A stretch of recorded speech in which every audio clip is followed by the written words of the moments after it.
Yo también, es la famosa pregunta que le hago a todo el mundo, ¿no? ¿Cómo sabés que Tercera de Juan es palabra de Dios? Vos no me podés responder esa pregunta. Tengo que hablar por mí yo, ese es el tema. No, por eso, yo no estoy hablando del protestante, porque pese a que los protestantes, agarrándolos individualmente, pueden llegar a tener respuestas distintas, hay un problema que lo comparten todos los protestantes y es que no tienen una autoridad que defina cuestiones de fe de forma vinculante para todos ellos. Entonces, este es un problema que como católico le veo al protestante y lo comparten todos los protestantes pese a que su expresión pueda llegar a ser distinta, ¿no?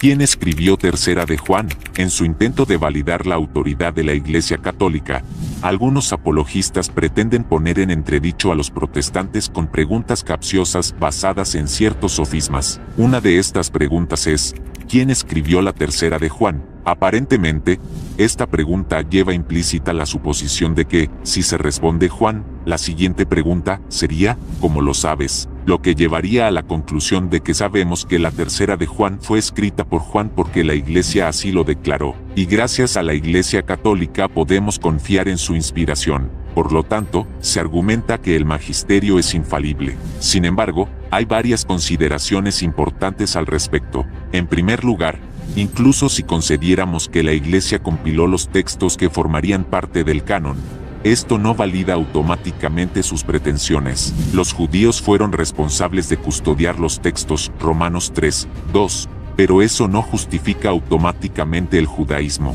Del mismo modo, si asumiéramos que la Iglesia Católica compiló el canon, esto no significa necesariamente que tenga razón en cuanto a muchas cosas. Venga, hasta un reloj descompuesto da la hora bien 2 veces al día. Además, si se argumenta que el acto de compilar el canon otorga autoridad y requiere la conversión al catolicismo romano, ¿no podríamos aplicar un razonamiento similar al judaísmo y convertirnos en judíos? El ejemplo de los judíos demuestra que, aunque puedan actuar con sabiduría en ciertos aspectos, también pueden cometer errores en otros, ya que custodiaron los textos, pero rechazaron a Jesús. Y esto es hipotético, pues de ninguna forma concedo que ellos sean los autores del canon.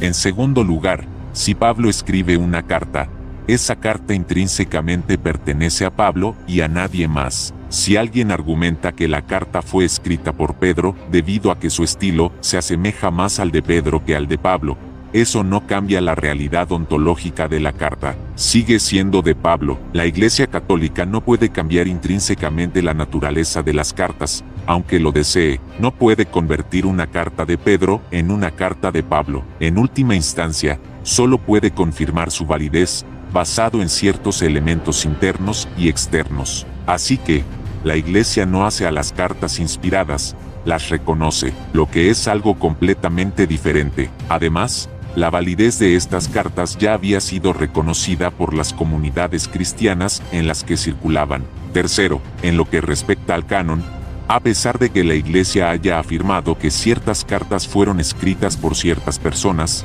la realidad es que nunca sabremos con certeza quién escribió algunas de ellas. Un ejemplo de esto es Hebreos, Segunda de Pedro y Tercera de Juan.